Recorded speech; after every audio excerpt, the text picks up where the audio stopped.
Imagine this. Famous writer Fyodor Dostoevsky, stuck in a 2024 supermarket. He's surrounded by instant noodles and pre-cut veggies, feeling totally lost. He stops at the frozen food aisle, staring at all the different kinds of pelmeni. Beef, pork, veggie. He misses the old days in Russia when things were simpler. He grabs a pack of pre-made dough, but even that's a problem. Should he have made it from scratch like his ancestors did? Is taking a shortcut disrespectful to his culture?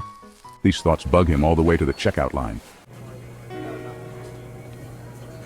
Back in his surprisingly modern kitchen, Dostoevsky faces a new problem: Netflix. Thousands of shows, each promising an escape from reality. He scrolls and scrolls. Should he watch a dark crime show that reflects the harsh realities of life?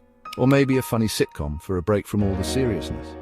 Finally, he picks a nature documentary, safe and familiar. But as penguins waddle across his screen, Dostoevsky can't help but think about his own life. Are we all just penguins, floating on the huge icy ocean of life, trying to figure out what it all means? Making pelmeni becomes like a ceremony for Dostoevsky. Each circle of dough he carefully rolls out represents a different part of life. The filling, a mix of meat and spices, is like the complicated nature of our souls. He gets lost in the rhythm of it all.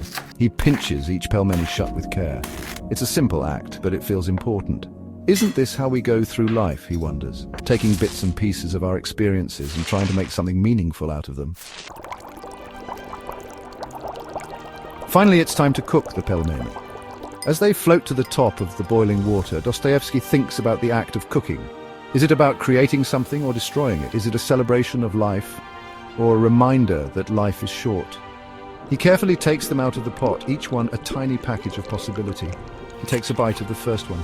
The familiar tastes take him back to his childhood, to a simpler time. For a moment he forgets about the weight of existence. All that's left is the pure, simple joy of a delicious meal.